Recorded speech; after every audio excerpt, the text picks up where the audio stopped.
This is the second time I am writing and recording this video. My original thoughts on the content cop were simple. It was a wake up call, somewhat literally, from one friend to another in hopes they'll get help, while also taking the time to set the record straight in regards to any beef between Ethan and Ian. My thoughts have largely stayed the same. The only difference is I'm more sure now than ever that the message isn't gonna land. The lesson isn't gonna take. Ethan has been reacting to the content cop. I started my other video on Thursday before the Friday podcast because I honestly didn't think Ethan would say anything I wanted to cover on Friday because I figured it'd be a lot like Wednesday's episode. And it was. But Ethan still managed to have a moment that made me immediately want to make a video. So here I am. But first, some thoughts on the content cop itself. Under normal circumstances, this would just be a private conversation between friends. Ian, likely because Ethan wouldn't talk to him on the phone or at all, really, unless he does exactly what Ethan wants, which in this case was to denounce his former editor. Ian felt like a video was the best way to reach Ethan, and it probably was. There's a lot I can't really comment on because it feels weird. This feels like it should have been private, but since it couldn't be handled behind closed doors, we all get this peek into the relationship between Ethan and Ian. And I think that's why I have been having such a hard time formulating my thoughts on it. I don't know Ethan. All I have to go off of is what I see online, which has not been great. So, my opinion of Ethan is not great. But that doesn't mean Ethan isn't a complex person with his own ups and downs, and that doesn't mean he doesn't have good moments. It just means I don't see them because he doesn't really show them. But Ian has a different, far more personal experience with Ethan Klein. He can make observations and judgment calls that we can't. I would have been far more critical and overall far harsher than Ian was, but Ian is trying to get through to an old friend. So I don't have any thoughts on the content cop itself because I don't know if it had the desired effect. I can say I personally don't think it did, but Ian knows a different Ethan than the one I see, and maybe the Ethan he knows, if he still exists, is capable of hearing and receiving this message. But the Ethan I've seen, even just in reaction to the content cop, has been very dismissive and disingenuous. Maybe it'll take time to set in, but as it stands, his response has been less than encouraging. Although I will quickly point out one jab that Ethan took at Ian, and honestly, I'm only bringing this up because the nerve this man has to say this. Bro, you literally look like a fucking free tattoo pack that you get for 25 cents from a windy thing, bro. Like literally my kids have cooler fucking tattoos from Chuck E. Cheese. And people go, oh, Mr. No, listen. That's right. I'm going after his tattoos. Bro looks like he just went to the menu and was like, I'll take that one, that one, that one, that one, that one, and that one. Cringe, bro. I'm kidding, by the way. So soon after getting this tattooed on him. Now, Ethan says he's just kidding here, but I've come to realize that Ethan does this thing with his quote unquote jokes that Donald Trump does when he has an idea or something that he wants to do. He'll say something like, I want Greenland, and then he'll keep sprinkling it in interviews and in conversations and what else until it suddenly becomes a real tangible thing that he wants to do, and everyone knows it. Ethan does the same thing He'll make a statement and then he'll say he's just quote unquote joking or kidding, but he'll keep making the same joke throughout the video or over the course of a few days or weeks or whatever, and it starts to stick. So, sure, whatever. He's kidding about the tattoos. I don't think he's kidding. I think he's just trying not to make it seem like he actually cares about the tattoos because deep down, Ethan knows he has some shitty tattoos himself. One moment in particular caught my attention because I think about this aspect of Ethan's behavior quite a bit. And that is how manipulative he can be. When reacting to the content cop, Ethan has an exchange with Olivia. It's around the time Ian starts talking about Adam McIntyre. Adam is friends with Olivia and has been critical of Ethan in the past. Ethan says what Adam said, and Olivia's relationship with Adam is different than Ian's relationship with his former editor, so that's why Olivia gets a pass. But he then goes on to say this. It's so pathetically dumb. And I said when you were in the bathroom, I just explained that like if Adam McIntyre was saying like doing what she did, being like, oh, let's call CPS. He's an abuser. He neglects his children. Like we need to call CPS, et cetera, et cetera.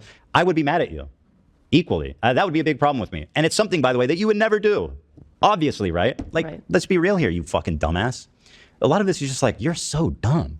This feels like a small thing to hone in on, but Ethan implies there is a possibility, there is a reality, where he would retaliate against Olivia in some way, shape, or form if she had a friend who behaved similarly to the former editor. I can't say what that retaliation would be. I think Ethan is smart enough to not just fire someone for something like this, knowing that would open him up to legal ramifications. If I were working for him and he said that to me, I now know that I need to be careful, not just what I personally say and do online, but now I need to be careful of what my friends say and do online. And if they say something Ethan doesn't like, then, well, you better be ready to call them out and come to Ethan's defense. And that's insane. Put that in the context of any other job. If you live on the same street as your boss and he starts beefing with your neighbor who also happens to be one of your friends, you'd expect to just stay out of it, no matter how close you and your boss are. Is your boss not a big boy who can take care of himself?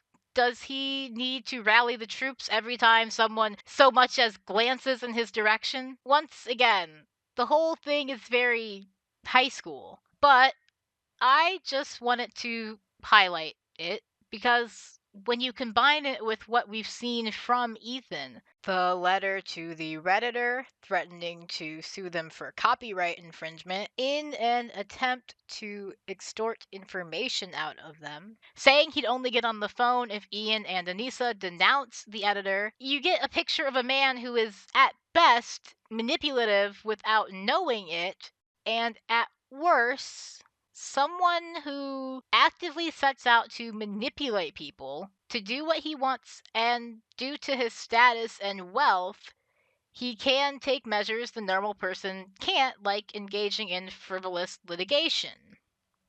Ethan has a lot of growing and learning to do. It's not lost on me how we have two creators here, both with controversial pasts, both would say they have owned up to that past behavior, but in my opinion, only one of them has actually done the work and puts in the effort to make his content a reflection of his new outlook on life. That, of course, is Ian. The most glaring example of this for me is when Ethan laughs at the cutie Cinderella thing again. After bragging so much about his perfect apology, Ethan demonstrates that this apology was ultimately hollow and only for show. If he were truly sorry, if he had reflected and understood why what he did was in fact wrong, he wouldn't still find it funny. I continue to wish the best for both Ethan and Ela, despite my own personal feelings for them. I want them to be happy and healthy for their children and their family, and right now I don't think that is the case. I continue to see little to no hope in regards to them actually learning and changing their behavior. They continue to double down and lean into this negativity. They continue to spew propaganda for Israel, and they continue to be their own worst enemy at the end of the day. I wish them the best because I care about whether or not a child has a healthy environment to grow up in, but I still do not like them. I can't give them any more grace or understanding at this point, and honestly, I have to save all the grace and understanding I have left for the crew. And even then, I'm still running low, especially as Ethan continues to try and manipulate the people around him, often playing on their emotions or their relationship with him in order to get what he wants. I think it is deliberate, I think it is intentional, and I think he has no desire to grow in this regard. But I hope he proves me wrong. I hope they both prove me wrong. But until then, I will just keep making my silly little videos and sharing my silly little thoughts. And if you want more of those silly little thoughts, feel free to check out my other videos. Like, comment, subscribe, follow me on Twitter, Instagram, whatever else is down below. Let me know what you think. Do you think Ethan is going to actually have a change of heart? Do you think he will maybe hear the message that Ian is trying to convey to him? Finally, somebody maybe gets through to Ethan? I don't think so, but maybe other people can see a light at the end of this tunnel that I can't. So let me know what you think. Let me know if you see this ending positively. We'll see what happens. And as of today, I think the deadline for Noah to retract his video is coming up. So supposedly, Ethan will be filing a lawsuit. As of the recording of this video, he is still yet to do so. But he does seem to at least remember his own deadline now, which he didn't a couple like last week or whatever. So, good for him. He's finally remembered that he made a threat to sue somebody, and we will see what happens. I will catch you all later. Thanks for watching the video. Thanks for hanging around. Thanks for being you. And peace, love, and all that jazz. I will see you all in the next one. Adios. Goodbye.